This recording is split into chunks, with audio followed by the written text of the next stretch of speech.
পিছদিনাখন ৰাতিপুৱাই 21 তাৰিখে 8টা বজাত আপোনালোকে জানেই যে গুৱাহাটীত আমি নদী পৰিবহণ ব্যৱস্থাৰ বাবে এটা অত্যন্ত ধুনীয়া টাৰ্মিনেল নিৰ্মাণ কৰি উলিয়াইছিলোঁ।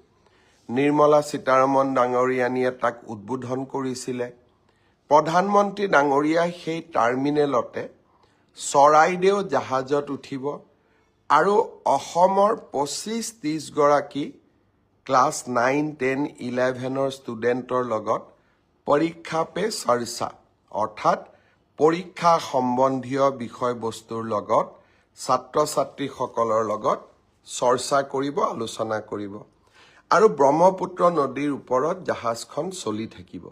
ব্ৰহ্মপুত্ৰ আৰু ইয়াৰ লগত জড়িত পৰ্যটনৰ অপাৰ সম্ভাৱনা প্ৰধানমন্ত্ৰী ডাঙৰীয়াৰ এই যি তেখেতে সিদ্ধান্ত লৈছে যে নদীৰ ওপৰত পৰীক্ষা পে চৰ্চা কৰিম, মই ভাবোঁ ই বিশ্ববাসীৰ দৃষ্টি আকৰ্ষণ কৰিব।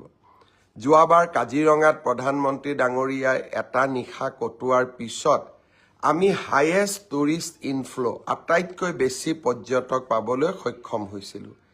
এইবাৰ ব্ৰহ্মপুত্ৰ নদীৰ ওপৰত তেখেতৰ ভ্ৰমণ আৰু তাৰ ওপৰত পৰীক্ষা পে চৰ্চা, মই ভাবোঁ ব্ৰহ্মপুত্ৰকো এটা আকৰ্ষণৰ কেন্দ্ৰবিন্দু যি হয়েই আৰু অধিক উচ্চতালৈ লৈ যাব।